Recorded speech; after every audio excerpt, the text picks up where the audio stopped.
जी सियालकोट में अल्लामा मोहम्मद इकबाल का 144वां यौम पैदाइश नहायत अक़ीदत व एहतराम के साथ मनाया जा रहा है। आम शहरियों के लिए इकबाल मंज़र को खोल दिया गया है। शायर मशरिक़ अल्लामा इकबाल मोहम्मद 9 नवंबर 1877 को सियालकोट शहर के मोहल्ला चूरीगर में पैदा हुए। अल्लामा इकबाल की जाए पैदाइश देखने के लिए अंदरूनी बैरूनी मुल्क से ज़ायरीन की एक बड़ी तादाद इकबाल मंज़र का रुख करती है। मुसव्विर पाकिस्तान अल्लामा मोहम्मद इकबाल की जाए पैदाइश, जो इस वक्त इकबाल मंज़र के नाम से मशहूर है, जिसे देखने के लिए शहरियों की बड़ी तादाद 9 नवंबर को आती है। इकबाल मंज़र कहलाने वाली यह तारीख़ी इमारत 1861 में 150 रुपये में ख़रीदी गई, जिसे अल्लामा इकबाल के दादा शेख मोहम्मद रफ़ीक और दादा दूसरे भाई शेख मोहम्मद अब्दुल्ला ने ख़रीदा। उस वक़्त ये इमारत 3 कमरों एक लान पर मुश्तमिल थी। अल्लामा इकबाल के भाई अता मोहम्मद, जो उस वक़्त मिलिट्री इंजीनियरिंग सर्विसेज में सब इंजीनियर थे, 1910 में रिटायर हुए और 1912 में मज़ीद तमीर की, और उस वक़्त से ये इमारत 15 कमरों और एक सहन पर मुश्तमिल है। 1971 में हुकूमत पाकिस्तान ने इस इमारत को 1.25 लाख रुपये में ख़रीदा और इस इमारत का नाम इकबाल मंज़र रखा और इसे ज़ायरीन के लिए मखसूस कर दिया। इस तारीख़ी इमारत में अल्लामा इकबाल के ज़ेरे इस्तेमाल रहने वाली अशिया रखी गईं, जिन्हें देखकर शहरी देखकर खुश होते हैं और अल्लामा इकबाल से अपनी वल्हाना अक़ीदत का इज़हार भी करते हैं।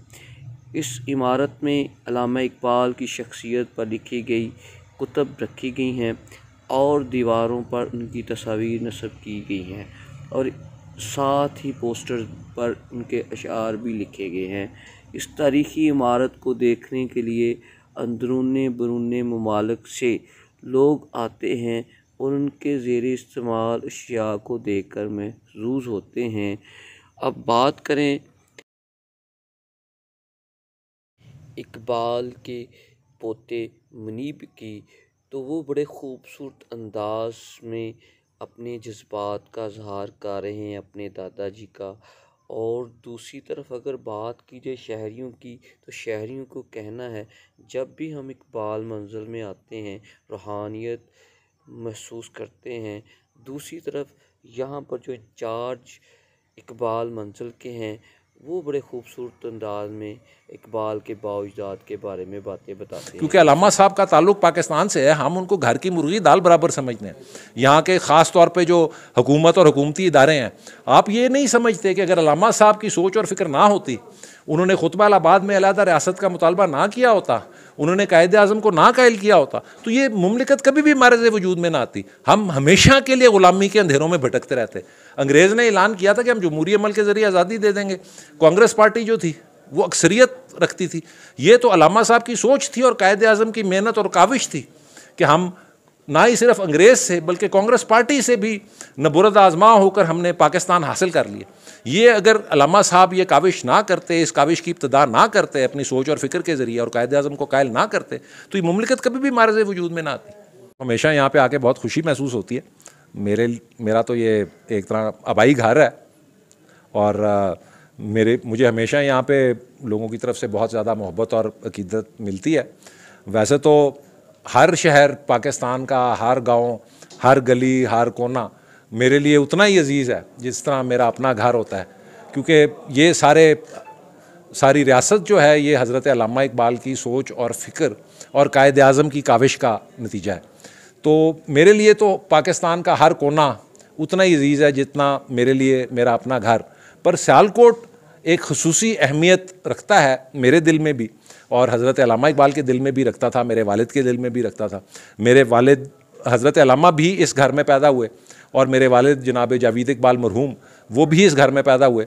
पर इस घर की जो सबसे बड़ी अहमियत है वो ये है कि जो हज़रत अल्लामा इकबाल की सोच और फ़िक्र की बुनियाद थी, उनका जज्बा इश्क़ रसूल सल्लल्लाहु अलैहि वसल्लम, वो अल्लामा साहब के जहन और दिल में इस घर के अंदर उनके वालिदैन और इस घर के साथ जो मदरसे वगैरह में अल्लामा साहब जाते थे, उनके जो महबूब उस्ताद थे मौलवी सैयद मीर हसन, उन 3 शख्सियात ने वो जज्बा इश्क़ रसूल सल्लल्लाहु अलैहि वसल्लम हज़रत अल्लामा के दिल में डाला, उनके जहन में मुंतकिल किया, जिसकी वजह से उन्होंने हज़रत अल्लामा इकबाल ने अपने जज्बा इश्क़ रसूल सल्लल्लाहु अलैहि वसल्लम की वजह से मुसलमानों की खिदमत की। और जो कुछ भी हज़रत अल्लामा ने अपनी सोच और फ़िक्र के ज़रिए किया, उन्होंने अलहदा रियासत का मुतालबा किया, उन्होंने मेरे या मेरे वालिद के लिए नहीं किया, उन्होंने आप सब के लिए किया, बरे सग़ीर की मुसलमान कौम के लिए किया, पूरी आलम इस्लाम के मुसलमानों के लिए किया। अगर अल्लामा साहब की सोच और फ़िक्र को पाकिस्तान की हद तक तो कायद आज़म ने अमली जामा पहना के हमें पाकिस्तान हासिल कर दिया, अगर वही सोच और फ़िक्र, वही नुकात जो उन्होंने खुतबा इलाहाबाद में बरे सग़ीर के मुसलमानों के हवाले से किए हैं कि मुत्तहिद हो जाओ और अलहदा हो जाओ, अगर यही असूल दो हम आलम इस्लाम पे नाफिज करें और तमाम मुसलमान ममालिक आज अल्लामा साहब के ख्वाब के मुताबिक इकट्ठे हो जाएं और अपना एक धड़ा बना लें और बाकी दुनिया से अलहदा हो जाए, तो हम दुनिया की सबसे बड़ी क़ुव्वत बन सकते हैं। मुझे अफसोस है कि ये सिर्फ़ पाकिस्तान की हद तक अल्लामा साहब की सोच और फ़िक्र को महदूद किया गया। दूसरे ममालिक में हम जाते हैं, ईरान में जाते हैं, वस्ती एशिया के ममालिक में जाते हैं, वो क्योंकि अल्लामा साहब की फ़ारसी कलाम को समझते हैं, आप अंदाज़ा नहीं लगा सकते कि उनके दिलों में अल्लामा साहब का क्या मुकाम है। ये तो मैं महसूस करता हूँ कि हम पाकिस्तान में, क्योंकि अल्लामा साहब का ताल्लुक़ पाकिस्तान से है, हम उनको घर की मुर्गी दाल बराबर समझते हैं। यहाँ के ख़ास तौर पे जो हुकूमत और हुकूमती इदारे हैं, आप ये नहीं समझते कि अगर अल्लामा साहब की सोच और फ़िक्र ना होती, उन्होंने खुद। आज मैं अल्लामा इकबाल के घर में आया हूँ और मुझे मौका मिला उनके घर का विज़िट करने का, तो जो उनके ज़ेर इस्तेमाल जो चीज़ें थी उन्हें देखने का मौका मिला और बड़ी खुशी हो रही है कि आज भी वो चीज़ें वैसी हैं जैसे पहले थी। तो ये अल्लाह पाक का मुझ पर करम है कि मैंने अपनी ज़िंदगी में अल्लामा इकबाल के घर का विज़िट किया, जो शायर मशरिक़ हैं, जिन्हें पूरा पाकिस्तान, पूरी दुनिया जानती है। जी बिस्मिल्लाहिर्रहमानिर्रहीम। फ़र्स्ट टाइम मैं आया हूँ आज ना, और मैंने देखा, सारा विज़िट किया, और मैं बयान नहीं कर सकता किस तरह की मुझे रूहानी फीलिंग्स आ रही हैं। और ये देखे सामने कलम है जिससे वो अपना कलाम लिखते थे, ये हुक्का है, ये ज़ेर इस्तेमाल बर्तन है उनके, और ये नीचे मैंने देखा जिधर वो उठते थे, सोते थे, बैठते थे, खाना खाते, वो मैं बयान नहीं कर सकता किस तरह की फ़ीलिंग्स आ रही हैं मुझे। और मैं इतना बचपन में पढ़ते आए थे, सुनते आए थे अल्लामा इकबाल के बारे में, और आज जब पहली दफ़ा मैंने आके सारा देखा ना, तो मैं बयान नहीं कर सकता, मुझसे तो बोला भी नहीं जा रहा सही तरह। Thank you. अल्लामा इकबाल जी यहाँ 9 नवंबर 1877 को पैदा हुए थे और यहाँ पर तकरीबन वो हर साल आते रहे, क्योंकि उनकी फैमिली यहाँ रहती थी, उनकी बुज़ुर्ग वालिद वालिदा, उनके भाई बहन सब यहाँ रहते थे। तो उसके लिए जब कोई शादी ब्याह का प्रोग्राम होता तो उनको आना पड़ता था।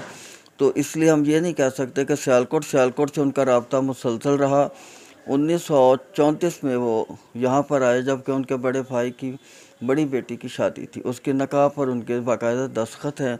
वो एक सबूत है कि सियालकोट उनका आना जाना लगा रहता था।